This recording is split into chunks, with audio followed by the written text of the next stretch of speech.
Good afternoon, everybody. Thank you so much for having me today. My name is Kira from the training and support team here at Hawks Learning.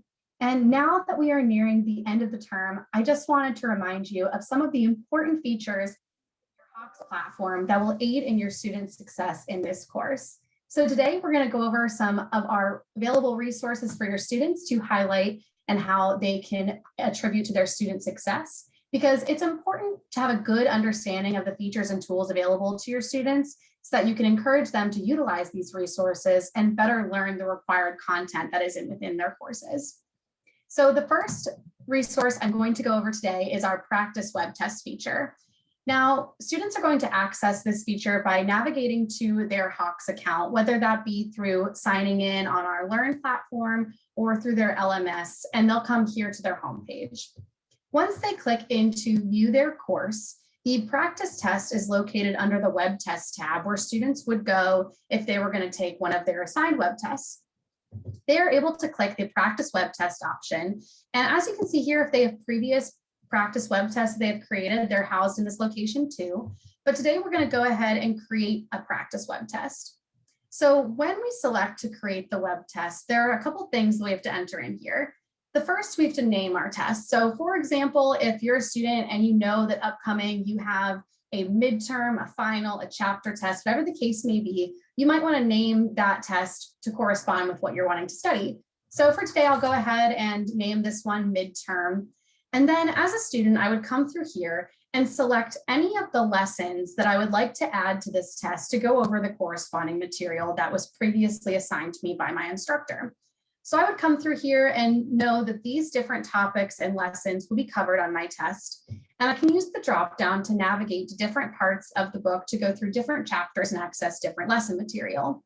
So I'm going to go ahead and select a couple different lessons to go on this test. Now, additionally, if you're an instructor and you are able and willing to share with your students the number of questions that are going to appear on their upcoming tests, or approximately the number of questions, that's a really great thing to share with them, because in their practice web tests, they can go ahead and select the number of questions. So if they're wanting to exactly mimic a test that's upcoming, they could do that here. Or if they want to practice just a couple questions or a lot of questions, they can designate that all in this area. So if I'm a student and I know that my upcoming test is approximately 20 questions, maybe I would set it to be 20 so that I can practice with there being that many on my practice test. In addition, students also can set their time. So depending on how long they have for a different test, they can set what that time restraint would want to be. So let's say, for example, the students are aware that their test is going to be an hour long, and they can set that to be that way as well. When you click start, the really great thing about this interface is that the practice web test interface and display is exactly the same as the web test interface and display. So not only is this a great tool for studying the content and answering questions, this is also a wonderful spot for students to come in, get ahead of that test anxiety, understand what the platform looks like, how it functions. So when they go into their real web test, they can just focus on the material and not worry about how to move around and what to expect. So the display and the look of it is exactly the same as in their real online tests. Now, the setup of this page is pretty straightforward, but up here in the right-hand corner, we can see this time that I set ticking down. For some reason, if you're a student, when you're practicing and you want to go through and not be aware of what that time is, you can always hide the time with the little I button right there. And as you go through, you can very easily answer questions and navigate back and forth between different questions. So as I go through, I can start to answer some of these questions. And up at the top, it's going to keep track of where I am on the test. Now, through this drop-down menu right here, I can easily jump to any question in any location on the test that I'd like to. In addition, I can also hide the questions that I've already answered. So if I'm jumping around a little bit and I've already answered some questions, it'll go ahead and mark the ones that you already have an answer in the response for, and then you can hide those so that you can better prioritize your web test or practice web test time in here. So I'm going to go through too and just answer a couple more of these questions to get an idea of what some of the diagnostics might be on a practice web test. Additionally, students do have this keypad feature right there for them to enter any special symbols or different display options for them with how they might want to input their answer are also available within that keypad. So as I go through and I'm answering questions, again, it's keeping track up here. Now, at any time, students can submit their assignment. So just like in a regular web test, they don't have to answer every question. They don't have to take the maximum 60 minutes that they put in for their test. At any time, they can go ahead, and when they're done studying, in this case, they want to wrap up and go ahead and submit. So it will give them this little warning message. Hey, just so you know, you have not answered all of your questions. Are you sure that you want to submit? And in this case, yes, I would like to submit and move on with my diagnostic portion. So after they submit a practice test, it's going to take them to this screen that breaks down how they performed on that test on an overall performance level, and then also on a performance by lesson. In addition, it'll tell them what attempt was this? How long did it take you? How many did you get correct? And then when did you complete the test? And as I go through here, I can look at how many questions did I leave unanswered. If I would have gotten any right, they'd be showing up in a little green sliver. And then additionally, then how many did you get incorrect? And if you hover over, it'll give the corresponding percentages as well as make that number a little bit bigger right there. The performance by lesson breakdown is extremely helpful in students where they're trying to diagnose and prioritize their study time to areas of proficiency and maybe areas of weakness. So when they're taking the test, they are not aware of what questions belong to which lessons that they initially selected for the test. But afterwards, it's going to give them a breakdown of how many questions they got right in each of the corresponding lessons that they added to their test. The other great thing about this is if you hover over it, you can see this little click to practice feature. So if I were to click, and let's say I wanted to prioritize this 1.5, since I didn't do as well on the 1.5, I could click to practice and be given a custom set of practice questions to work through for remediation. Within this customized set, they'll have access to both the explain error feedback and tutor features to help them learn the material. And when you click to practice, it allows us to better allocate our study time to the areas that the student might need the most. So if another example, maybe I got a lot of questions over here correct, I maybe would not click to practice into one of those. After I take the test, I am absolutely able to review all of the previous questions that I was given and then look at the answers that I gave. And I also have the option to retake that test. If I wanted to retake the test, these same lessons would be displayed in the same question types, but new values would be generated. So taking the practice test again and again and again is a great way for students to keep track of how they're doing. Maybe if they keep taking the test, they do get better in those different areas after they click to practice their customized set of questions and come back, and after they take the practice test again with those new values, we would expect them to see an increase in the number of questions they got correct on a per lesson level and on their overall performance as well. If I navigate back to the course, I'm going to go over a couple different reminders within a Hawks lesson of some of the study tools and features that we have available for your students. So if I go back to the to-do list here, I'm going to click on a lesson, and this screen likely looks familiar to you with our recommended 3-step learning path. Within the Learn mode right here, this gives an introduction to the content that's covered in the rest of the lesson. There are necessary definitions, rules, properties, instructional videos, both lesson and example level, and examples to reference as they're learning the materials as well. If this content is new for your students, they're seeing it for the first time, Learn is especially helpful for a place for them to start because they're going to know exactly what's covered in the lesson. It's a great multimedia presentation of the textbook where they can already start interacting with the material as well to be better prepared to enter into the practice and certify modes of their lesson. So we're going to take a look at the practice mode next. And I wanted to point out this feature right here where automatically by default, we have this pre-certify option. And this is the order that's going to best prepare the student to answer all of the questions that they're going to see in the certify. Since the question types in practice are the same question types that they will see later in their certify mode. Now, as a student, if I wanted to maybe look at these in a different way and prioritize, let's say only the questions that are listed as high difficulty, medium, or low. So I can come in here and adjust the difficulty level in practice to better allocate and spend time in maybe some higher or lower difficulty questions, as well as maybe progressing through from the lowest difficulty question to the highest difficulty question.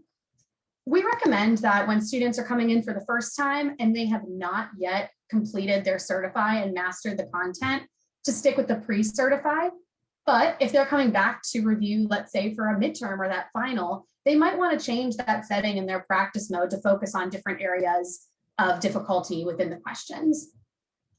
So I'm going to go ahead and click into our practice to show us some of the different learning aids that students also have available to them within the practice mode. So when we come in here, the question type is going to be listed at the top, and then the answer that I can input is below. And right away, when I submit an answer, Hawks is immediately going to tell me right away, did you get the question right or did you get the question wrong? Instead of just leaving students at that point, we also have this explain error that it'll gonna give them an explanation as to why they got the question wrong by anticipating and diagnosing common mistakes. So if I wanted to try again, I can also click try again and come back to that same question. If I were going through a question and I was just not sure as a student where to begin, where to start, I can come over here into our tutor feature, and this is going to give them access to an interactive tutor for the questions that I just went over. So some of the first things we might come across are a hint. So in this case, for this question, it's going to give us a hint that very specifically breaks out all of the different properties and corresponding examples. And this might be enough information and specific information to that exact value that I was just given in order to go back to the question, back to practice, and finish answering the question. Alternatively, students also have the option to go into Learn and review that Learn content. Ultimately, they also can view the solution, which is going to present them with a fully worked out solution. So instead of just giving them what that correct answer is, they're going to be allowed to check their work against what the actual work and how you break down this problem is. In a question that has multiple steps, we do have a step-by-step breakdown within that tutor feature. And this is where it's going to break down and take the exact question they're working on, one step at a time, explain the process of how to solve the problem, and prompt them to input each step of the answer one at a time. They also then, as they work through, could click to display the answer for each step. And perhaps that's enough of a light bulb to go off if they just needed the first step, and then they can work through the rest of the problem. Again, within Tutor, they can go back to practice whenever they're ready to answer that question that they were getting help on within Tutor. So if they see a question in practice and they don't know how to solve it, they can take the time within practice, use the learning aids, and get help, because they know that all of these question types are going to be in the certify component of the homework. So I'm going to go ahead and exit out of practice now. And the last refresher I'll go over briefly is our certify portion. Now, just as a reminder, certify is that graded part of the lesson, and it's mastery based. This means that as the instructor, you are requiring that they get a certain percentage of the questions in the overall set correct. By default, that's usually about 80%. You can adjust that. And once they do that, they get a 100% credit for the lesson, and a 100% is recorded in the grade book for the lesson. There's a few things to keep in mind when working with a mastery-based approach. The 80% mastery level will help them to be better prepared come test time, and they will have the opportunity to get a 100% on their entire homework course grade as long as they put in the effort and they get it done before the due date. They can attempt certify an unlimited number of times with no penalty. But unlike in practice mode, they no longer are going to have access to those learning aids that they have to help them solve the problems along the way. Certify is really a true demonstration, getting students to prove that they've mastered the materials when they come into certify and they're ready to hit that mastery level, and they don't need those learning aids to help walk them through in order to gain the solution. Now, students can also choose to redo certifications in preparation for end of terms exams as a way to help them prepare. So if a student has already mastered a lesson and they already have a 100% in the grade book, but they still want to come back on a per lesson level, enter into certify, redo it, even if they don't master after they've already mastered, it's not going to take away that 100% they already have. They can keep coming back in, try certify an unlimited number of times. Once they master, that grade is locked in, and they can keep coming back to look at the lesson and remember the certify questions and practice on a more per lesson level, where on the practice test, they could pull in questions from a variety of different lessons. We do remove those learning aids because on the test, they're not going to have any help on that final and that midterm. So we do want to make sure that Certify is properly preparing them to feel confident when on the materials when it is time for their test. And again, just because they don't certify on the first time, and this happens with many, many students, they are then, after Certify, if they don't master, provided a custom set of practice problems that work on and focus on the mistakes that they were making in Certify. Once they work through those problems, they can go back in, try Certify again. And of course, we do recommend that they go through the learn and practice before they hit the Certify. As an instructor, you can have a setting to require the practice mode for a certain percentage of the practice questions if you want your students to have to complete a certain proportion before they go into the Certify. You can absolutely set that up. Starting in the learn and in the practice modes, they will ultimately save time, as this typically helps students have fewer Certify attempts than if they just skipped over the learn and practice mode, because these tools are meant to help them prepare and learn the material before they ultimately have to demonstrate that they've mastered the material. The last tool that I will be touching on and going over today is our Certify Reviewer. So this Certify Reviewer allows them to access and review any old Certify attempts, both successful and unsuccessful, where they can see all of their correct and incorrect answers on those attempts. So I'll go ahead and click on into there. This reviewer tool can be especially helpful as they prepare for their tests, because reviewing their old Certify attempts for any lesson included on the test will help them more easily identify questions that they may need to study. And when using the tool as they go through, they also can click any of these different attempts. They can see overall as they did on the attempts, and then come right here and review overall. And as they're working through, they are reminded of the question they were given, the exact question they were given, how much time did they spend on the question, what the difficulty level is, and what they answered. And then they'll also be given that correct answer over here. When they go through, they can also hide their correct answers to better prioritize and spend time on the questions that they got incorrect. So if we wanted to hide the correct answer, we can do that as well and work through. They also can skip around different questions and then go through previous and next as they work through the different Certify questions as well. Within Certify Reviewer, they also have the option to go into the explain error seen right here. So the explain error is going to be that feedback that identifies the common mistake and then helps them better prepare the question and give them some explanations as to why the question or why the answer they gave was incorrect. And hopefully they'll be able to use that resource, gain the knowledge, and answer the question next time correctly and with more confidence. They can also always go back over to their overview tool and see any of these old certifies across any of the lessons, and just be reminded of some of those areas where in question types that they're proficient or areas of weakness.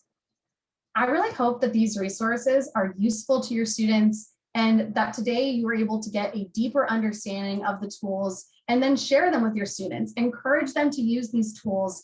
And if they do and they utilize these, I guarantee they'll be better prepared come test time. So now I will happily answer any questions. Feel free to utilize the question and answer portion of the Zoom screen at the bottom to type in, and I'll answer these questions live. And I see a couple in there already, so I'll go ahead and just take a moment to read those and give them back to you. So we have a question: if a student recertifies, will a better score replace a lower score? So as long as it's within the due date and you don't have a late penalty set up, if they try once and they don't do as well, but then they try again and they get the 100, the 100 will replace that 0 that they got. Now, obviously, if it's past the due date and they come back, depending on your late penalty, then if they do the certify again and get a better grade, let's say they certify after the due date, but your late penalty is that they're not going to receive credit after the due date, the 100 will not go back and reverse the grade that was already set in the grade book. So all in all, if it's within the due date, within that time frame, you don't have a late penalty. If they do not certify, but then take it again and they do certify, that 100% will replace the 0. Now the reverse is not true. If they certified and got a 100%, then the 0 and they take it again and they do not certify, the 0 is not going to replace the 100 then. Once they have their grade and it's the grade that they demonstrated and mastered within the due date timeline, they will get a 100% on that assignment. If that did not answer your question, please let me know and I can clarify further.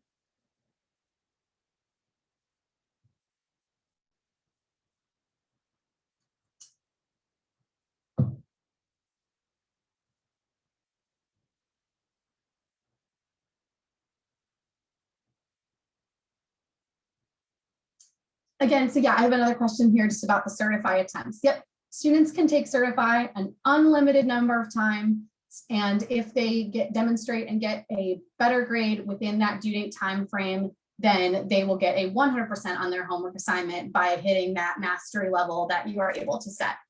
So they can go in and try over and over and over again, and if they spend the time and dedicate enough time and resources, every time they sit down, as long as it's in the due date to do their homework assignment, they have an opportunity to earn that 100%. So that is a great motivational tool for students, just knowing that they have that ability. Every time they come in, they have the ability to get a 100% on that grade.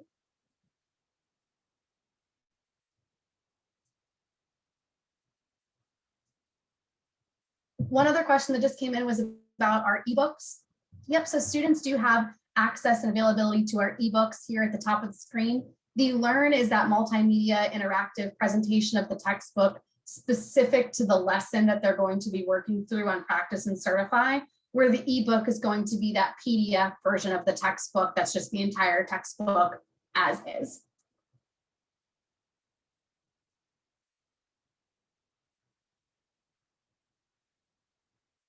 Well, if there are no other questions, thank you again for having me today.